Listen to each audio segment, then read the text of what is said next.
ایک کوشچن یہ ہے کہ آج کل کچھ بزنسز آئے ہیں آن لائن کے جس کے اندر آپ 1 لاکھ یا 2 لاکھ انویسٹ کریں.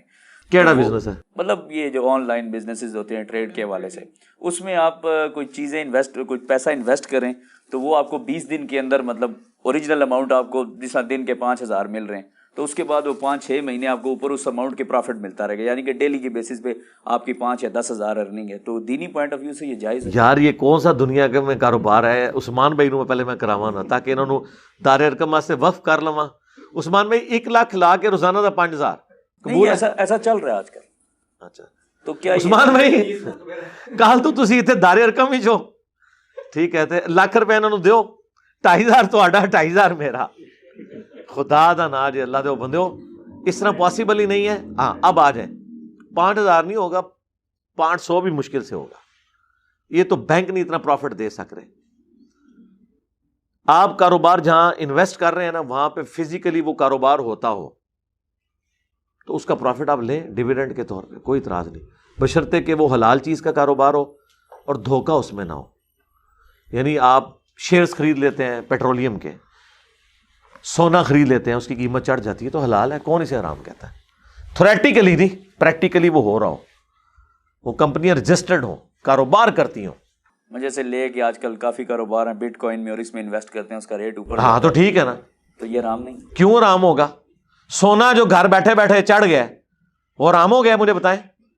میری شادی کے وقت 15 یا 20 ہزار روپے تولہ تھا, آج وہ 1.5 لاکھ تولہ ہو گیا, تو حرام ہو گیا بیٹھے بیٹھے؟ جی بغیر محنت کے کمائی حرام ہے, تو صحابہ کرام پھر کیا حرام کھاتے رہے؟ انہوں نے تو زمینیں کرائے پہ دی ہوئی تھی, یہودی محنت کرتے تھے, وہ گھر بیٹھ کے کھاتے تھے. سلیپنگ پارٹنر ہونا کوئی ایسا مسئلہ نہیں ہے, مداربہ ہے, مشارکہ ہے, انویسٹمنٹ تو ہے نا آپ کی, تو خود بخود کوئی قیمت بڑھ گئی ہے. آپ نے پلاٹ لیا ڈی ایچ اے میں 80 لاکھ کا, سال بعد ہو گیا 1.5 کروڑ کا, تو حرام ہو گیا؟ ایک ہی سائنس ہے. یہ ڈیلی بیسس پہ جو کمائی آ رہی ہے سود کے زمرے میں نہیں آ رہی. کمائی تو کاروبار سے آ رہی ہوگی نا, نہیں فکس ہوگی تو پھر حرام ہوگی. چالی بھائی ایک اور کوشچن یہ ہے کہ اگر کوئی بندہ کسی کی ہیلپ کرتا ہے, جیسے سپوز میں اپنی اگزامپل لیتا ہوں, کوئی بندہ میری ہیلپ کرتا ہے, وہ مجھے پیسے دیتا ہے کہ میں کسی جو ضرورت مند ہے ان کو دوں, لیکن بعد میں جب میں یہ ریسرچ کرتا ہوں تو مجھے پتہ چلتا ہے کہ یہ ضرورت مند لوگ نہیں ہیں, تو میں اسی پیسے کو جو اس نے دیا ہے اس کو میں کاروبار میں کسی میں انویسٹ کرتا ہوں, تو اس سے جو مجھے پروفٹ ہوتا ہے تو میں اور ضرورت مند بندوں کی مدد کرتا ہوں. تو اس سے پوچھ لینا جس کا پیسہ وہ ڈیسائیڈ کرے. اگر اس سے پوچھا نہ ہو تو حرام ہے؟ نہیں حرام تو نہیں ہے لیکن جائز بھی نہیں ہے یہ. نہیں اگر وہ میں پیسہ انویسٹ کر کے مزید میرے بھائی اس سے پوچھیں نا یار, مجھ سے کیوں پوچھ رہے ہیں آپ؟ اسی سے پوچھیں جا کے. وہ پوچھنا اس لیے ضروری ہے, ہو سکتا ہے وہ ایگری نہ کرے, زیادہ چانس ہے کہ وہ ایگری کر جائے گا کیونکہ اصل مقصد تو میرا یہی تھا. تو ایک بار اس سے آفیشیلی پوچھ لینا, پوچھے بغیر آپ ڈیسائیڈ نہیں کر سکتے. ہاں یہ ذہن میں رکھیے گا, کیونکہ اس کا مالک وہ ہے, اس نے آپ کو تملیک جو کی تھی وہ وقتی طور پہ گیون سرکمسٹانسز میں کی تھی. ایون اگر کوئی آپ کو کہتا ہے نا یہ لو پیسے, اس کا ایک بکرا خرید کے اللہ کی راہ میں خیرات کرو, اور آپ بکرا خریدنے کی بجائے بکرے کا گوشت خریدتے ہیں, تب بھی آپ خائن ہیں, آپ نے اپنا عہد پورا نہیں کیا. ان العہد کان مسئولا, عہد کے بارے میں تم سے پوچھا جائے گا.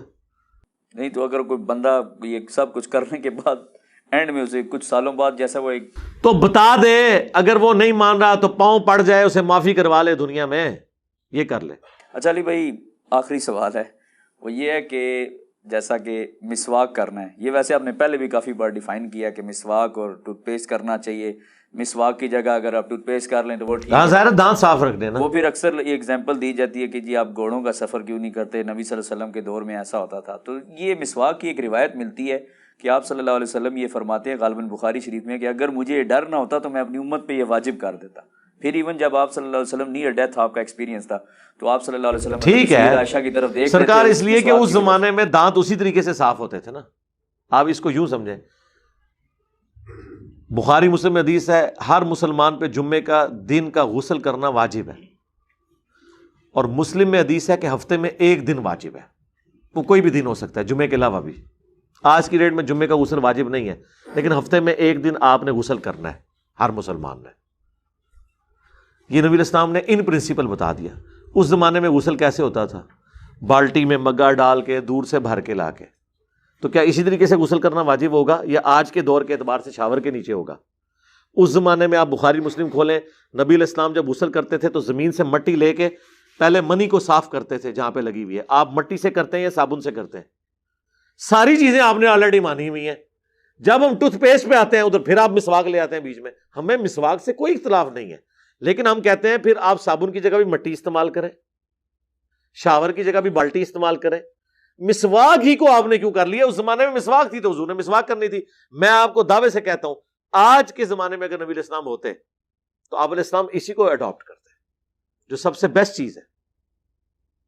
اور میں آپ کو بتاؤں مسواک جتنی اس وقت مخلوق ہے دنیا میں یہ پوری بھی نہیں پڑھنی تھی, درخت کاٹ کاٹ کے. ہر بندہ وہ کر بھی نہیں سکتا, اس لیے اللہ نے ریسورسز کھول دیے. زور صفائی پہ ہونا چاہیے بجائے مسواک کے, زور کپڑوں پہ ہونا چاہیے بجائے تامد باندھنے کے. ٹھیک ہے نا؟ تو ٹھیک ہے ہم نے مسواک کرنا, میں نے کبھی مسواک کی توہین نہیں کی, کریں آپ مسواک, کس نے روکا آپ کو؟ آپ اس پہ جعلی روایتیں بے شک گھڑ کے بیان کریں کہ فلانے سائنٹسٹ نے دریافت کیتا ہے. اس سائنٹسٹ کا نہ کوئی نہ ہوتا ہے نہ اس بیچارے کو پتا ہوتا ہے, بڑھاندے رہتے ہیں چیزاں بہ کے. جھوٹ نہ مارو, ویسے کرو تسی. لیکن یہ یاد رکھیے گا نبی اسلام کے زمانے میں اس طرح کی غذائیں مرغن نہیں کھائی جاتی تھی جو آج کھائی جاتی ہیں. یہ بھی ذرا ذہن میں آپ نے رکھنا ہے, اور اس کے لیے کیا کیا کرنا ہے. اور پھر مسواک پہ بھی آپ جائیں گے, اس زمانے میں آرگینک درخت ہوتے تھے, آج کل کھادوں والے درخت ہیں. تو یہ بھی ذہن میں رکھیے گا کہ اس کی تاثیر بھی کیا وہی والی ہوگی, پھر کئی ایک اس کی چیزیں اور کرانی شروع ہو جائیں گی. لہٰذا آپ کا جو دل کرتا ہے آپ کریں, آپ مسواک کریں, مسواک کے اوپر ٹوتھ پیسٹ لگا لیں بے شک.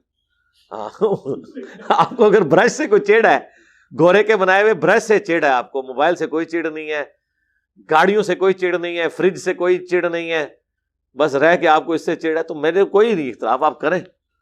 دانت صاف کرنے کی فضیلت ہے چاہے وہ کسی بھی طریقے سے ہو. اور نبی علیہ السلام نے بھی کیا ہمیشہ مسواک کی ہے, ہاتھوں سے بھی صاف کیا ہے. اس زمانے میں لوگ نمک بھی یوز کر لیتے تھے, مختلف چیزیں یوز ہوتی تھی. مسواک تو ایک سورس ہے, پھر مسواک بھی کئی چیزوں کی ہے, صرف زیتون کی نہیں ہے, پیلو کی ہے, اور چیزیں.